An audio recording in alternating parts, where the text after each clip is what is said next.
네, 이렇게 G2 이슈 가운데 미국의 지난주에 동향과 이번 주에 있을 일정까지 정리를 해봤는데 문제는 또 중국이죠. 중국의 증시 상하이 종합지수를 기준으로 보자면은 사실 지금 1월 중순밖에 되지 않았음에도 불구하고 벌써 18%나 증시가 급락을 하고 있는 양상입니다. 올해 들어서 18%나 급락한 증시 3,000선도 무너진 상황인데 앞으로는 어떻게 봐야 하는지 그리고 이에 따라서 미치는 미국 증시의 영향은 어떤지 다각도로 또 점검을 해보겠습니다. 버크셔 리츠의 강동진 대표와 함께합니다. 어서 오세요. 안녕하세요. 네, 먼저 중국 증시 계속해서 폭락이 이어지고 있는 상황인데 네. 증시 동향 어떻게 예상을 해봐야 될까요? 예, 걱정이 많은 상태죠. 네. 그런데 근원적으로 보면은요, 2014년도 봄 정도에 중국 상하이 지수와 우리 코스피 지수가 나란히 2,000포인트였거든요. 네. 2,000포인트였는데 1년 남짓한 사이에 상하이 지수가 5,200포인트까지나 급등했으니까. 그렇죠. 예, 그 후유증은 뭐 당연히 있으리라 그렇게 생각했겠죠. 그런데 막상 최근에 중국 시장이 이렇게 급락하고 또 여러 요인들이 한꺼번에 나타나니까 중국을 걱정하는 목소리가 점점 커지고 있는 상태입니다. 네. 현재 위치를 통해 가지고요. 조금 더 자세히 살펴보면은요. 상하이 지수 동향이 되겠습니다. 좌측에 이렇게 엄청나게 올라온 상태였고요. 이 규모가 뭐 100% 이상이었으니까 당연히 이제 이렇게 오른편으로 버블이 붕괴되는 그런 과정을 우리가 예상을 할 수가 있었던 겁니다. 네. 이제 어디까지 내릴 것이냐 하는 얘기인데 중간에 보면 원으로 되어 있는 이 부분이 가운데 지점이거든요. 오른 것의 절반이었는데 지난해 7월, 8월에 중국 증시가 폭락했을 때요. 이때의 상황인데 여기까지 떨어지면은 위험 그런 신호가 되는 거거든요. 그래서 중국 당국의 부양 조치 등등으로 인해 가지고 반등을 하기는 했습니다만 최근에 오른편에 가파르게 떨어지고 있는 상태입니다. 지금은 직전 저점이었던 8월 말에 2,800포인트를 얼마 안 남겨놓고 있거든요. 네. 이것 떨어지면은 이제 더욱더 공포를 느끼게 되는 상황이고요.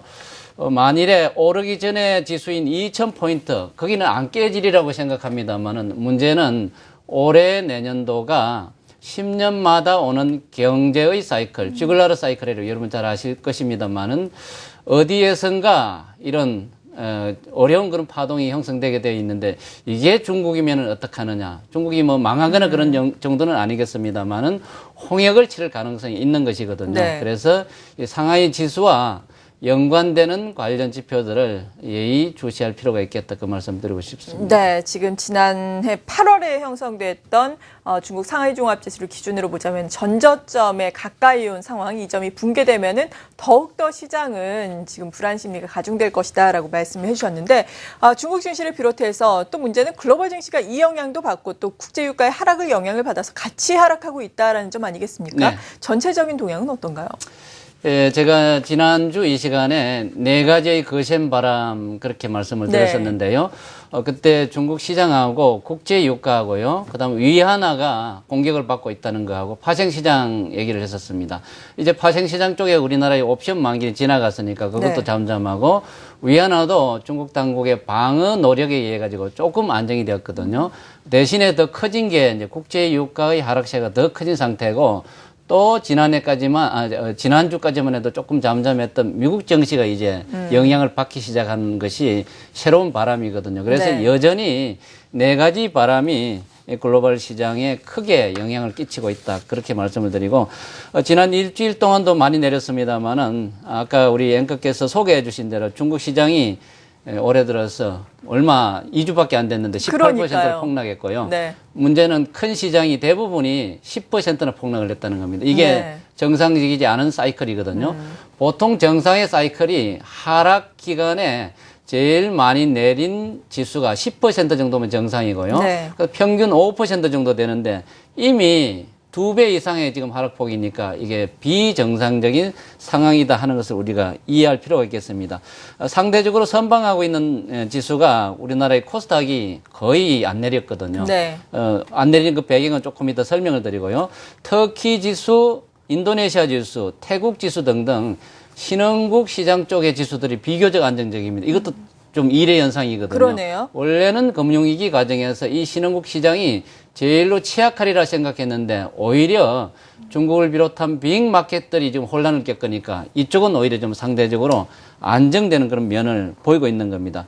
대신에 좀 안정적이라고 생각했던 미국 시장이 좀 흔들리고 있는 것이 또 네. 불안을 좀 키우고 있다. 그렇게 설명을 드리겠습니다. 네, 말씀을 해주신 것처럼 미국 시장 역시 뭐 10% 가까운 주간 단위의 하락률을 올해 들어서 네, 하락률을 보이고 있는 상황인데 네. 미국 증시도 보다 자세하게 짚어주신다면요. 예, 미국 시장이 왜 이렇게 내리느냐? 일단 이것도 물론 많이 올라서니까 내리는 면이 있거든요. 네. 여러분 기억하실지 모르겠습니다만은 지난해 2015년하고 2014년 그 2년 동안에 미국 S&P 지수와 다우 지수가 무려 80번 이상의 사상 최고치를 경신했습니다. 그렇죠. 예. 네. 그것을 본다 그러면은 그 당시에 미국 지수는 유례 없는 랠리였거든요. 네. 유례 없는 랠리 뒤에 당연히 버블이 꺼지는 일이 있게 마련인 것이거든요. 지금의 현상이 그런 현상이다 그렇게 보시면 되고요.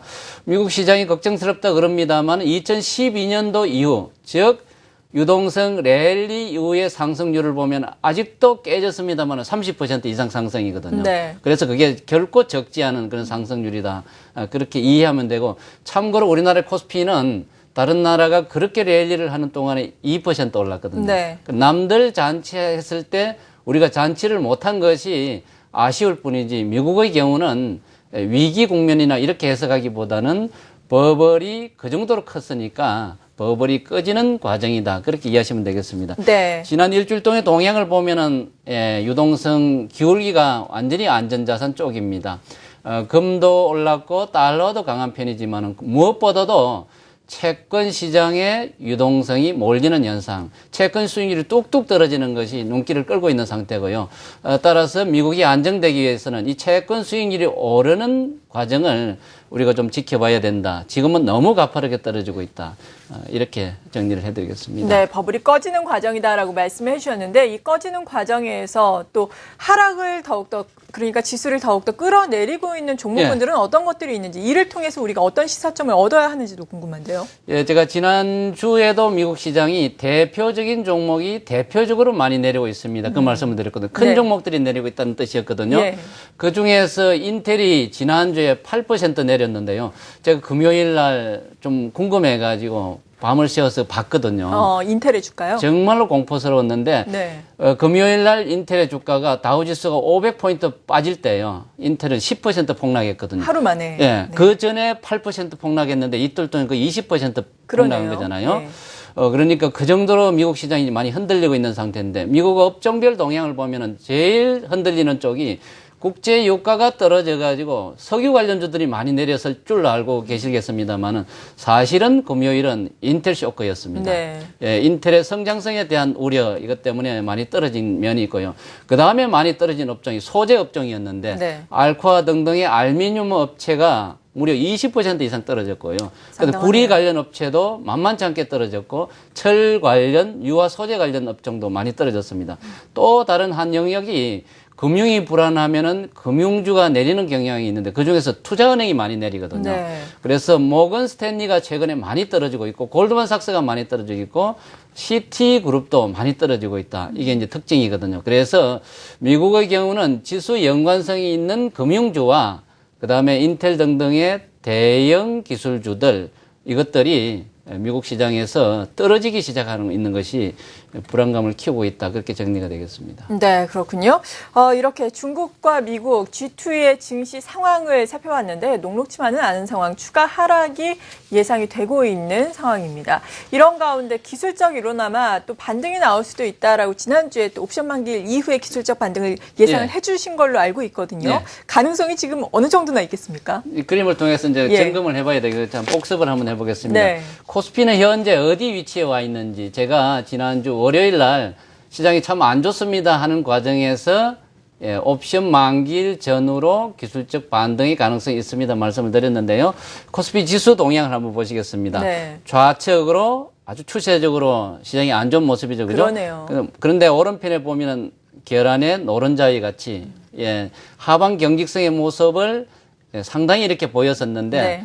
금요일 단 하루 이걸 깨뜨려 버린 거예요. 그러니까 하방 경직성에 선물 쪽에서는 매수 신호가 나오는 상태였는데 금요일 날 너무나 큰 충격파를 받아가지고 이게 깨져버린 겁니다. 예. 그래서 다시 이 추세를 점검을 해야 되고 기다려야 되는 상황인데 문제는 이날 금요일 날 고점 대비 저점의 이 선물의 하락폭이 무려 6포인트였는데요. 6포인트였는데 2.5포인트가 코스피 지수는 20포인트에 해당하는 거거든요. 그 2배 이상이니까 코스피 지수의 40포인트에 해당하는 것이 금요일 날 쏟아졌습니다. 그러네요. 굉장히 충격적이죠. 그죠? 네. 충격적인데 문제는 이거 끝나고 난 뒤에 야간 선물 쪽에서 예. 추가로 5포인트 폭락했다는 거거든요. 아, 예, 그날 6포인트하고 야간 선물 쪽에서 5포인트 하면은 10포인트 정도가 떨어지는 쇼크니까 이게 네, 만만치 선물이, 않은 거거든요. 그래서 여러분들이 오늘 시장은 그 영향을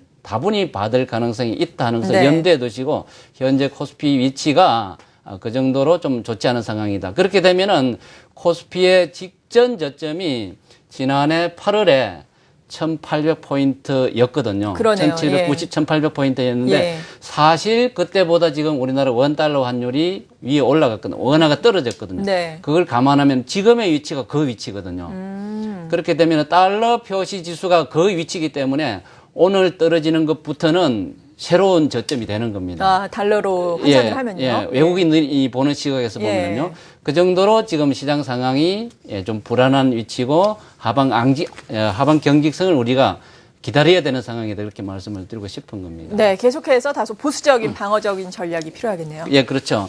근데 조금 좀 지표를 조금 더 소개해 드리면은요. 네. 지금 외국인 투자가들이 일방적인 매도하는 흐름인데 지난주에 주식을 8,500억 정도 팔았는데 네. 그중에서 코스닥을 1,000억 이상을 샀거든요. 왜 그쪽으로 샀느냐면 지금이 완전히 선물 쪽에 파생시장에 휘둘리는 프로그램 장세이기 때문에 그것을 피한 매수세들이 프로그램 매매에서 자유로운 코스닥이나 개별 네. 종목에 몰렸다는 것이거든요. 그쪽에서 이 틈새장 위에는 지수는 불안하다 하는 것을 여러분 염두에 두시는 게 좋겠다는 뜻이 되겠습니다. 네, 잘 알겠습니다. 버크셔리체 강동진 대표와 이 시간 함께했습니다. 감사합니다. 네, 감사합니다.